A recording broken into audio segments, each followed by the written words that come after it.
Hi. അപ്പോൾ നമ്മളിനി അടുത്തത് പഠിക്കാൻ പോകുന്നത്. അപ്പോൾ ഇത്രയും നേരം കഴിഞ്ഞ ക്ലാസ്സിൽ നമ്മൾ പ്രൊഹിബിഷൻ ഓർഡർ വരെ സെക്ഷൻ 33 പ്രൊഹിബിഷൻ ഓർഡർ വരെ പഠിച്ചു. ചാപ്റ്റർ 7 വരുന്നതാണ്. അപ്പോൾ ചാപ്റ്റർ 7 നമുക്ക് കുറേ സെക്ഷൻസ് ഉണ്ട്. പക്ഷേ അതിൽ നമുക്കിപ്പോൾ 3 സെക്ഷൻസേ പഠിക്കാനുള്ളൂ. ഒന്നാമത്തെ section 33 prohibition order, section 41 power of search, seizure, investigation, prosecution and procedure thereof. പിന്നത്തത് section 42 procedure for launching prosecution, ഇങ്ങനെ 3 സെക്ഷൻസ് മാത്രമേ നമുക്ക് chapter 7 enforcement of the act എന്ന് പറയുന്ന ചാപ്റ്റർ 7 പഠിക്കാനുള്ളൂ. അതിന് സെക്ഷൻ 33 നമ്മൾ പറഞ്ഞു കഴിഞ്ഞ് പ്രൊഹിബിഷൻ ഓർഡർ ആയിരുന്നു. ആരാണ് പ്രൊഹിബിഷൻ, കോടതിയാണ് പ്രൊഹിബിഷൻ ഓർഡർ പുറപ്പെടുവിക്കുന്നതെന്ന് പറഞ്ഞു. അത് അതിൻ്റെ ഇങ്ങനെ നമ്മൾ ഫുഡ് സേഫ്റ്റി ഓഫീസർ ആദ്യം എന്താ അറിയുന്നത്, ഡെസിഗ്നേറ്റർ ഓഫീസറെ അറിയിക്കുന്നു. അങ്ങനെ അവിടുന്ന് കമ്മീഷണറിൽ നിന്ന് കോർട്ടിലേക്ക് പോകുന്നു. സാധനം എന്തെങ്കിലും പ്രശ്നങ്ങൾ കാണുകയാണെങ്കിൽ എന്നിട്ടാണ് പ്രൊഹിബിഷൻ ഓർഡർ വരുത്തുന്നതെന്നും 7 ദിവസത്തിനുള്ളിൽ ആപ്ലിക്കേഷൻ കൊടുക്കണമെന്നും 17 ദിവസത്തിനുള്ളിൽ ഫുഡ് സേഫ്റ്റി ഓഫീസർ ഇതിനുള്ള മറുപടി കൊടുക്കണം എന്നുള്ള കാര്യങ്ങൾ 14 ദിവസത്തിനുള്ളിൽ മറുപടി കൊടുക്കണം എന്നുള്ള കാര്യങ്ങളൊക്കെ നമ്മൾ പറഞ്ഞു. ഇനി അടുത്ത സെക്ഷൻ 41 ആണ് power of search, seizure, investigation, prosecution and procedure thereof.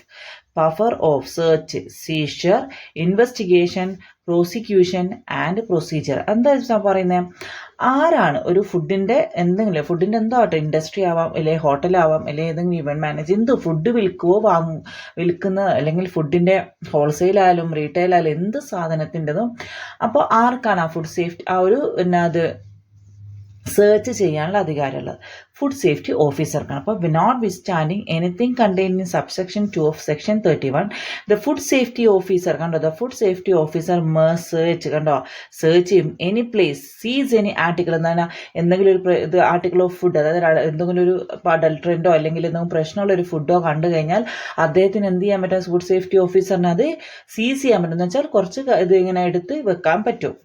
If there is a reasonable doubt, എന്തുകൊണ്ടാണ് എന്തെങ്കിലും ഡൗട്ട് വരാൻ about them being involved in commission of any offense relating to food, ഈ ഫുഡോ അതായത് ഇവരെടുത്ത് ഫുഡ് സേഫ്റ്റി ഓഫീസർ സെർച്ച് ചെയ്യും. അങ്ങനെ search ചെയ്തിട്ട് ഇപ്പോൾ ഏതൊരു ഫുഡിന് എന്തോ ഒരു പ്രശ്നം തോന്നി, അല്ലെങ്കിൽ ഒരു അഡൾട്രൻ്റ് ഉപയോഗിക്കാൻ പാടില്ലാത്ത ഒരു അഡൾട്രൻ്റ് അതിൽ കണ്ടു, അങ്ങനെ തോന്നുകയാണെങ്കിൽ അദ്ദേഹത്തിന് എന്ത് ചെയ്യാൻ പറ്റും, അത് സീസ് ചെയ്യാൻ പറ്റും. എന്ന് വെച്ചാൽ അത് കുറച്ച് സാമ്പിൾ എടുത്ത് വെക്കാൻ പറ്റും. എന്നിട്ട് എന്ത് ചെയ്യും, ആരറിയിക്കും, ഡെസിഗ്നേറ്റഡ് ഓഫീസറിനെ അറിയിക്കും. എങ്ങനെ, ഫോൺ വിളിച്ചെല്ലാം അറിയിക്കുക, റൈറ്റിംഗിൽ, അതായത് എഴുതി അറിയിക്കും. ഇന്ന സ്ഥലത്തുള്ള ഇന്ന ഹോട്ടലിൽ നിന്ന് ഇന്ന സാധനം പിടിച്ചിട്ടുണ്ട്, ഇത്ര ക്വാണ്ടിറ്റിയാണ് പിടിച്ചതെന്നുള്ള കറക്റ്റ് എത്രത്തോളം വെയിറ്റ് എടുത്തു, എല്ലാ കാര്യങ്ങളും ഏത് സമയത്ത് ഏത് ഡേറ്റ് മൊത്തം വെച്ചിട്ടൊരു റൈറ്റിംഗിൽ ഡെസിഗ്നേറ്റഡ് ഓഫീസറിനെ അറിയിക്കും. അങ്ങനെ ഡെസിഗ്നേറ്റഡ് ഓഫീസർ അറിയിക്കുന്ന സമയത്ത് ഈ സീസ് ചെയ്തൊരു ഇപ്പോൾ ഒരു ഫുഡിൻ്റെ എന്തെങ്കിലും ഒരു പ്രശ്നം വന്നു എന്ന് കരുതി, ഇപ്പോൾ ഒരു ഹോട്ടലിൽ പോയിട്ട് ഒരു ബിരിയാണിക്ക് എന്തെങ്കിലും പ്രശ്നം വന്നു, അല്ലെങ്കിൽ ഒരു കളർ കൂടുതൽ ആഡ് ചെയ്ത് മന്തിയിലോ അങ്ങനെ എന്തെങ്കിലും ആഡ് ചെയ്ത് കഴിഞ്ഞാൽ അപ്പോൾ ഇവരിത് പിടിക്കും. അങ്ങനെ പിടിച്ചു കഴിഞ്ഞാൽ കളറും പിടിക്കും, മന്തിൻ്റെ സാമ്പിളും പിടിക്കും. അപ്പോൾ ഇത് തിന്നുന്ന ആളുണ്ടല്ലോ, അയാൾ ഇന്ത്യൻ ആവണം തന്നെ ഇല്ല. മീൻസ് അയാൾ ആരും ആയിക്കോട്ടെ, ഫോറിൻ ആയിക്കോട്ടെ, ഏത് വ്യക്തി ആയിക്കോട്ടെ, ഒരു വ്യക്തി അവിടെ ഉണ്ടെങ്കിൽ അയാളുടെ സാക്ഷ്യപ്പെടുത്തത്തിലാണ് ഇത് വരുന്നതെങ്കിൽ അതൊരിക്കലും ഇറഗുലർ ആവില്ല. ഇന്ത്യൻസിനെ ഒരു കംപ്ലൈൻറ്റ് കൊടുക്കാൻ പറ്റുന്നില്ല. അതാണ് ഈ പറയുന്നത്. Provided that no search shall be deemed to be irregular by reason only of the fact that witness of the search are not inhabitants or of the locality. അതായത് ഈ നാട്ടിൽ താമസിക്കുന്ന തന്നെ ഒരാളാവണം എന്നില്ല കംപ്ലൈൻറ്റ് കൊടുക്കുന്നത്. മനസ്സിലായില്ലേ? അപ്പം ആർക്കും കംപ്ലൈൻറ്റ് കൊടുക്കാൻ പറ്റും. അങ്ങനെ ഫുഡ് സേഫ്റ്റി ഓഫീസർ അവിടെ വരുന്നു, വന്നിട്ട് സെർച്ച് ചെയ്ത സാധനം സീസ് ചെയ്യുന്നു, ഡെസിഗ്നേറ്റഡ് ഓഫീസറെ റൈറ്റിംഗിൽ അറിയിക്കുന്നു. ഈ ഒരു കാര്യം ചെയ്യുന്ന സമയത്ത് വേറൊരു കാര്യം കൂടി നോക്കൂ. CRPC, അതായത് code of criminal procedure code, ഇതാണ് CRPC. 1973 ആക്ടാണ്, ക്രിമിനൽ ആക്ട് ആണല്ലേ CRPC. ഈ ആക്ടിലുള്ള ഇതെന്തായിരുന്നു, ഈ ആക്ടിൽ വരുന്ന ഈ search, seizure, summon, investigation and prosecution എന്ന് പറയുന്ന സെക്ഷനും കൂടി എന്ത് ചെയ്യും, ഇതിൽ ആപ്ലിക്കബിൾ ആയിരിക്കും. അതിൽ പറയുന്ന കാര്യങ്ങളും കൂടി ആപ്ലിക്കബിൾ ആയിരിക്കും എന്നുള്ളതാണ് പറയുന്നത്. ഓക്കെ, അപ്പോൾ ആരാണ്, ഫുഡ് സേഫ്റ്റി ഓഫീസറാണ് സെർച്ച് ചെയ്യുന്നത്, ഫുഡ് സേഫ്റ്റി ഓഫീസറാണ് സാമ്പിൾ എടുക്കുന്നത്, ഫുഡ് സേഫ്റ്റി ഓഫീസർ എന്നിട്ട് ഡെസിഗ്നേറ്റഡ് ഓഫീസറെ അറിയിക്കുന്നു റൈറ്റിംഗിലൂടെ. ഇത്രയേ ഉള്ളൂ. ഇത്രയും കാര്യങ്ങൾ പഠിക്കുക. പിന്നെ ഇതിൻ്റെ കൂടെ CRPCയിലുള്ള ഇതേ സെക്ഷനും കൂടി എന്തുണ്ട്, ആപ്ലിക്കബിൾ ആയിരിക്കും എന്നുള്ളതാണ്. ഇനി അടുത്ത് 42ാമത്തെ സെക്ഷനാണ് പ്രൊസീജിയർ ഫോർ ലോഞ്ചിങ് പ്രോസിക്യൂഷൻ അല്ലേ. അപ്പോൾ നമ്മൾ എന്ത് ചെയ്തു, ഫുഡ് സേഫ്റ്റി ഓഫീസർ എന്ത് ചെയ്തു, ഒരു കടയിൽ പോയി, കടയിൽ സാധനം കണ്ടത് എന്ത് ചെയ്തു, പ്രശ്നം തോന്നിയപ്പോൾ അയാൾ അത് സീസ് ചെയ്തു. അങ്ങനെ സീസ് ചെയ്തെടുത്ത് ഡെസിഗ്നേറ്റഡ് ഓഫീസറിനെ അറിയിച്ചു അല്ലേ. ബട്ട് ഇനി ആരാ പണിയെടുക്കേണ്ടത്? ഡെസിഗ്നേറ്റഡ് ഓഫീസറാണ് പണിയെടുക്കേണ്ടത് അല്ലേ? അപ്പോൾ ഈ ഫുഡ് സേഫ്റ്റി ഓഫീസർ എന്ത് ചെയ്യും? The shall be responsible for inspection of food business. ഓരോ സ്ഥലത്ത് പോയി നോക്കുന്നതും ഡ്രോയിങ് സാമ്പിൾ എടുക്കുന്നതും എന്നിട്ട് അവിടുന്ന് എന്ത് ചെയ്യും? ഇത് ഫുഡ് അനലിസ്റ്റിന് അയച്ചു കൊടുക്കും. ആർക്ക് അയച്ചു കൊടുക്കും? ഫുഡ് അനലിസ്റ്റിന് അയച്ചു. അപ്പോൾ ഡെസിഗ്നേറ്റഡ് ഓഫീസറെ അറിയിച്ചതിന് ശേഷം ഇയാൾ എന്താ ചെയ്യുക? ഫുഡ് സേഫ്റ്റി ഓഫീസർ അതിൻ്റെ സാമ്പിള് ഫുഡ് അനലിസ്റ്റിന് അയച്ചു കൊടുക്കും. ഈ സാമ്പിൾ ഫുഡ് അനലിസ്റ്റിന് അയക്കുന്ന കുറച്ച് മെത്തേഡ്സ് ഒക്കെ നമുക്ക് അടുത്ത സെക്ഷൻസിൽ പഠിക്കാം. അപ്പോൾ എന്തായാലും സാമ്പിൾ ഫുഡ് അനലിസ്റ്റിന് അയച്ചു കൊടുത്തു? ഫുഡ് സേഫ്റ്റി ഓഫീസർ അയച്ചു കൊടുത്തു. അങ്ങനെ അയച്ചു കൊടുത്തതിന് ശേഷം ഈ ഫുഡ് സേഫ്റ്റി അനലിസ്റ്റ് ഉണ്ടല്ലോ, ഫുഡ് അനലിസ്റ്റ് എന്ത് ചെയ്യുന്നത് വെച്ചാൽ ഈ സാമ്പിൾ എടുത്തതിന് ശേഷം എന്ത് ചെയ്യുന്നു വെച്ചാൽ 14 ദിവസം, എത്ര ദിവസം? 14 ദിവസത്തിനുള്ളിൽ ഇതിൻ്റെ റിസൾട്ട് ആർക്ക് അയച്ചു കൊടുക്കും? ഡെസിഗ്നേറ്റഡ് ഓഫീസർക്കും അതുപോലെ തന്നെ കമ്മീഷൻ ഓഫ് ഫുഡ് സേഫ്റ്റിക്കും അയച്ചു കൊടുക്കും. അപ്പോൾ ഫുഡ് സേഫ്റ്റി ഓഫീസർ സാമ്പിൾ എടുത്തു, സാമ്പിൾ അനലിസ്റ്റിന് അയച്ചു കൊടുത്തു. അനലിസ്റ്റ് 14 ദിവസത്തിനുള്ളിൽ ഇതിൻ്റെ റിസൾട്ട് ഡെസിഗ്നേറ്റഡ് ഓഫീസറിനും കമ്മീഷൻ ഓഫ് ഫുഡ് സേഫ്റ്റിക്കും അയച്ച് കൊടുക്കും. അതാണ് ഇവിടെ പറയുന്നത്. എന്നിട്ട് ഈ ഡെസിഗ്നേറ്റഡ് ഓഫീസർ സ്ക്രൂട്ടിനി ചെയ്യും. ഇത് നോക്കും, റിപ്പോർട്ട് ഓരോന്നും സ്ക്രൂട്ടിനി ചെയ്യുന്നിട്ട് എല്ലാം കറക്റ്റ് ആണോ അത് ചെയ്യാമെന്നുള്ളത്.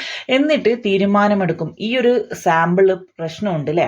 അപ്പോൾ ഈ സാമ്പിള് പ്രശ്നം ഉണ്ടെങ്കിൽ എന്തുണ്ടാവും? ഒന്ന് ഇംപ്രിസൺമെന്റ്, അയാൾക്ക് ജയിലിൽ അടയ്ക്കാം, അല്ലെങ്കിൽ വെറും ഫൈന് കൊടുത്ത് പറഞ്ഞു വിടാം. അങ്ങനെ 2 തരത്തിലുള്ള കേസാണോ നോക്കും. ഒന്ന് ജയിലിൽ അടയ്ക്കണോ അല്ലെങ്കിൽ ഫൈന് കൊടുക്കണം എന്നുള്ളതാണ്. ഇംപ്രിസൺമെന്റ് ഓർ ഫൈൻ കണ്ടില്ല, ഏതാണെന്നുള്ളത് ആര് സ്ക്രൂട്ടിനി ചെയ്യും? ഡെസിഗ്നേറ്റഡ് ഓഫീസർ സ്ക്രൂട്ടിനി ചെയ്യും. അങ്ങനെയാണെങ്കിൽ ഇത് ഇംപ്രിസൺമെന്റ് കൊടുക്കണം, ഫൈന് കൊടുത്ത് പറഞ്ഞു വിടുന്ന കേസ് അല്ല എന്ന് കരുതുക. അയാൾ ജയിലിൽ അടച്ചേ പറ്റൂ, ഭയങ്കരമായ എന്തോ പ്രശ്നമുണ്ട്, എന്തോ ഇത്ര വലിയ ക്വാണ്ടിറ്റി ടാലൻറ്റ് ആഡ് ചെയ്തിട്ടുണ്ട്, അല്ലെങ്കിൽ ആഡ് ചെയ്യാൻ പാടില്ലാത്ത എന്തോ ഒരു സാധനം ആ ഫുഡിൻ്റെ സ്ഥലത്ത് നിന്ന് കിട്ടിയിട്ടുണ്ടെന്ന് കരുതുക. അപ്പോൾ അയാൾക്ക് ശിക്ഷ കൊടുക്കണ്ടേ? ശിക്ഷ കൊടുക്കണേ, അയാൾ ജയിലിൽ ഇടണ്ടേ? ആ ജയിലിൽ ആർക്ക് ഇടാനുള്ള അവകാശമില്ല? ഡെസിഗ്നേറ്റഡ് ഓഫീസറിനുള്ള അതിന് അവകാശമില്ല. അത് ഇദ്ദേഹം ചെയ്യുന്നത് വെച്ചാൽ ഈ ഒരു കാര്യം ഇത് റെക്കമെൻഡ് ചെയ്യും. ആര്? ഡെസിഗ്നേറ്റഡ് ഓഫീസർ ആരോട് പറയും? കമ്മീഷൻ ഓഫ് ഫുഡ് സേഫ്റ്റിനോട് അറിയും. ഇന്ന വ്യക്തി ഇന്ന ഹോട്ടലിൽ നടത്തുന്ന ഇന്ന വ്യക്തി ഇന്ന കാര്യങ്ങളൊക്കെ ചെയ്തിട്ടുണ്ട്, ഇന്ന തെറ്റുകളൊക്കെ ചെയ്തിട്ടുണ്ട്, ഇത് ഫൈന് കൊണ്ട് തീർക്കാൻ പറ്റൂല, നമുക്ക് ജയിലിൽ അങ്ങനെ ഇത് ചെയ്യേണ്ടി വരും, അങ്ങനത്തെ ഇതിൽ പെടുന്ന കേസാണ്. അങ്ങനെ കേസിന്റെ ക്ലാസിഫിക്കേഷൻസ് ഒക്കെ ഉണ്ട് കേട്ടോ. അങ്ങനെയുള്ള കേസാണ് എന്നുള്ളത് ആരെ അറിയിക്കും? കമ്മീഷൻ ഓഫ് ഫുഡ് സേഫ്റ്റിക്ക്. ഇതും 14 ദിവസം കൊണ്ട്. അപ്പോൾ ആലോചിക്കണേ, ഫുഡ് സാമ്പിൾ എടുത്തു, 14 ദിവസം കൊണ്ടാണ് അനലിസ്റ്റ് റിസൾട്ട് അയച്ചത്. 14 ദിവസം കൊണ്ട് ഡെസിഗ്നേറ്റഡ് ഓഫീസർ എന്ത് ചെയ്യും? കമ്മീഷൻ ഓഫ് ഫുഡ് സേഫ്റ്റിനെ അറിയിക്കും, ഇന്ന പ്രശ്നമുള്ള സാധനം, ഇന്ന കേസ് കോടതി പോകണം എന്നുള്ള കാര്യം അറിയിക്കും.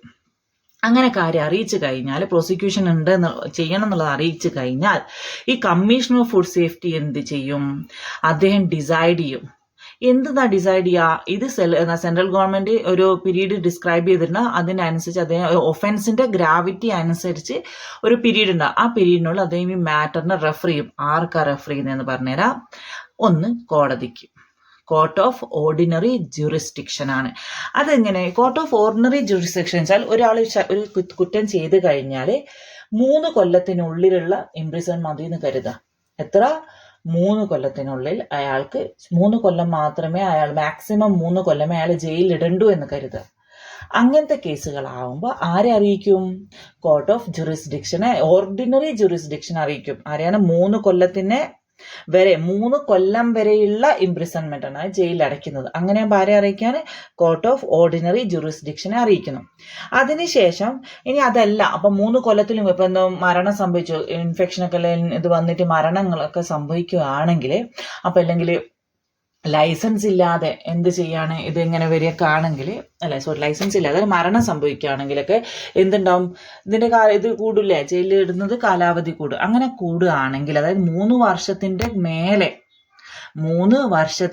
മേലെ അയാൾ ജയിലിടണമെങ്കിൽ, അല്ലെങ്കിൽ ഇംപ്രിസൺമെന്റ് ഉണ്ടെങ്കിൽ അതിനെന്തുണ്ടാവും? ഒരു സ്പെഷ്യൽ കോർട്ട് ഉണ്ടാവും. 3 വർഷം വരെയാണെങ്കിൽ കോർട്ട് ഓഫ് ഓർഡിനറി ജൂറിസ്ഡിക്ഷനും, 3 വർഷത്തിന് മുകളിലാണെങ്കിൽ a special court in case of offences punishable with imprison for a term exceeding 3 years അല്ലെ? 3 വർഷത്തിന്റെ മുകളിലാവുമ്പോൾ. ഓക്കെ അല്ലേ? അങ്ങനെ എന്ത് ചെയ്യും? അപ്പൊ ഈ 2 കോടതിനെ ആരറിയിക്കും? Commission of food safety officer അറിയിക്കുന്നു. അങ്ങനെ commission of food safety officer ഇത് അറിയിച്ചു കഴിഞ്ഞാൽ ഇദ്ദേഹം എന്ത് ചെയ്യുന്ന വെച്ചാൽ അദ്ദേഹത്തിന്റെ ഡിസിഷൻ ആരെ അറിയിക്കും? Communicate his decision to the designated officer. ആരെയാണ്? ഡെസിഗ്നേറ്റഡ് ഓഫീസറിനെ അറിയിക്കും. ആരെയും കൂടി അറിയിക്കും? കൂട്ടത്തിലെ ഫുഡ് സേഫ്റ്റി ഓഫീസറെയും കൂടി അറിയിക്കും. ഇങ്ങനെയൊക്കെ ഒരു ഓർഡിനറി ജൂറിസ്ഡിക്ഷനിലെ സ്പെഷ്യൽ കോർട്ട് വഴിയാണ് ഇനി കാര്യങ്ങൾ ചെയ്തെന്ന് അറിയും. and such communication shall be sent to the purchaser if the sample was taken under section 40. അതായത് സെക്ഷൻ 40 എന്ന് പറയുന്നത് പർച്ചേസർ മേ ഹാവ് ഫുഡ് അനലിസ്ഡ്. അതായത് ഒരാൾ സാധനം വാങ്ങി, ഇപ്പം ഞാനൊരു കടയിൽ പോയിട്ട് ഒരു സാധനം വാങ്ങി, അല്ലെങ്കിൽ ഹോട്ടലിൽ പോയിട്ട് ഒരു സാധനം വാങ്ങിച്ചു, അപ്പോൾ എനിക്ക് തോന്നുകയാണ് ഇതിനെന്തോ ഒരു പ്രശ്നമുണ്ട്. അപ്പം ഞാൻ എന്ത് ചെയ്യാണ്, ഞാനാണ് ഈ സാമ്പിൾ, അതായത് ഞാൻ വാങ്ങിച്ച ഫുഡ് ഞാൻ ആർക്ക് അയക്കുന്നു, ഫുഡ് സേഫ്റ്റി ഓഫീസറിന് അയക്കുന്നു. ഇതിനെന്തോ പ്രശ്നമുണ്ട്, ഇന്ന സ്ഥലത്ത് നിന്ന് വാങ്ങിയതാണ് എന്നുള്ള പറഞ്ഞിട്ട് നമ്മൾ അനലൈസ് ചെയ്യാൻ കൊടുക്കുകയാണെങ്കിൽ, അപ്പോൾ ആര്, ഈ കമ്മീഷൻ ഓഫ് ഫുഡ് സേഫ്റ്റി ആരെയും കൂടി അറിയിക്കും, കാര്യം നമ്മളെയും കൂടി അറിയിക്കും. അതേസമയം ഒരു ഫുഡ് സേഫ്റ്റി ഓഫീസറാണ് കൊടുക്കുന്നെങ്കിൽ ഫുഡ് സേഫ്റ്റി ഓഫീസറിനെ ഡെസിഗ്നേറ്റർ ഓഫീസറോ കമ്മീഷൻ ഓഫ് ഫുഡ് സേഫ്റ്റിക്കാണ് ഇതെടുത്തുക. അപ്പോൾ commission of food safety designated ഓഫീസറും ഫുഡ് സേഫ്റ്റി ഓഫീസറെ അറിയിക്കും. അതേസമയം ഒരു സാധാ കൺസ്യൂമർ അല്ലെങ്കിൽ ഒരു സാധാ പർച്ചേസർ ആണ് ഇത് അനലൈസ് ചെയ്യാൻ കൊടുക്കുന്നെങ്കിൽ ഇതിന്റെ റിസൾട്ടും കാര്യങ്ങളും കോടതി പോകുന്ന കാര്യങ്ങളൊക്കെ ആരറിയിക്കും, കമ്മീഷൻ ഓഫ് ഫുഡ് സേഫ്റ്റി ആരെയും കൂടി അറിയിക്കും, പർച്ചേസറിനെയും കൂടി അറിയിക്കും. അപ്പോൾ ഓക്കെ അല്ലേ? ചുരുക്കത്തിൽ പറഞ്ഞാൽ ഇത്രയും മനസ്സിലാക്കുക. നമ്മളിപ്പോൾ 41-ാമത്തെയും 42-ാമത്തെയും സെക്ഷനാണ് പഠിച്ചത്. ഈ 41-ാമത്തെയും 42-ാമത്തെ സെക്ഷൻ വരുന്നത് എന്തിലാണ്? Chapter 7 enforcement of the act എന്ന് പറഞ്ഞ ചാപ്റ്ററിലാണ്. 33-ാമത്തെ സെക്ഷനും വരുന്നുണ്ട്, പ്രൊഹിബിഷൻ ഓർഡർ. അത് നമ്മൾ കഴിഞ്ഞ ക്ലാസ് പഠിച്ചു. 41-ലും 42-ലും ആരാണ് സാമ്പിൾ എടുക്കുന്നത്? ഒന്നാമത്തെ ആരാ സാമ്പിൾ എടുക്കുക? ഫുഡ് സേഫ്റ്റി ഓഫീസറാണ് സാമ്പിൾ എടുക്കുക. ആർക്കാ എന്നിട്ട് അത് അയച്ചു കൊടുക്കുക? ഫുഡ് സേഫ്റ്റി ഓഫീസർ ഡെസിഗ്നേറ്റർ ഓഫീസറിനോട് കാര്യങ്ങൾ അറിയിക്കും, സാമ്പിൾ അനലിസ്റ്റിന് അയച്ചു കൊടുക്കും. സാമ്പിൾ അനലിസ്റ്റിന് അയച്ചു കൊടുത്താൽ 14 ദിവസത്തിനുള്ള അനലിസ്റ്റ് എന്ത് ചെയ്യും? അതിൻ്റെ റിസൾട്ട് ആർക്ക് അയച്ചു കൊടുക്കും? ഡെസിഗ്നേറ്റർ ഓഫീസർക്കും കമ്മീഷൻ ഓഫ് ഫുഡ് സേഫ്റ്റിക്ക് അയച്ചു കൊടുക്കും. ഈ കമ്മീഷണർ എന്നിട്ട് ഇതിൻ്റെ കേസ് എത്രത്തോളം ഇതാണെന്നുള്ളതിനനുസരിച്ച് ഡെസിഗ്നേറ്റർ ഓഫീസർ എന്ത് ചെയ്യും?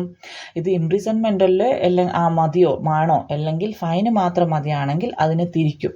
ഇനി അഥവാ ഇംപ്രിസൺമെൻറ്റ് വേണമെങ്കിൽ ഡെസിഗ്നേറ്റർ ഓഫീസർ എന്ത് ചെയ്യും? ഇത് കമ്മീഷൻ ഓഫ് ഫുഡ് സേഫ്റ്റിനെ അറിയിക്കും. അങ്ങനെ കമ്മീഷൻ ഓഫ് ഫുഡ് സേഫ്റ്റി എന്ത് ചെയ്യും? ഇത് കോടതിനെ അറിയിക്കും. രണ്ട് കോടതിനെ, ഏത് കേസിൻ്റെ ഇതനുസരിച്ച്, അതായത് ജയിൽവാസം അനുസരിച്ച് 2 കോടതി. ഒന്നാമത്തത് ഓർഡിനറി ജുറിസ്ഡിക്ഷൻ. ഈ ഓർഡിനറി ജുറിസ്ഡിക്ഷനിലാണെങ്കിൽ 3 വർഷം വരെയുള്ള കേസ്. സ്പെഷ്യൽ കോടതിയാണെങ്കിലോ അത് 3 വർഷത്തിന് മേലെ ജയിൽവാസമുള്ള കേസുകൾ. ഇങ്ങനെ അറിയിക്കുന്നു. ഇനി അത് കമ്മീഷൻ ഓഫ് ഫുഡ് സേഫ്റ്റി അദ്ദേഹത്തിൻ്റെ തീരുമാനങ്ങൾ ആരെയും അറിയിക്കും? Designator ഓഫീസറിനെയും food safety ഓഫീസറെയും. അതേസമയം പർച്ചേസറാ കൊടുത്തെങ്കിൽ പർച്ചേസറിനെയും അറിയിക്കും.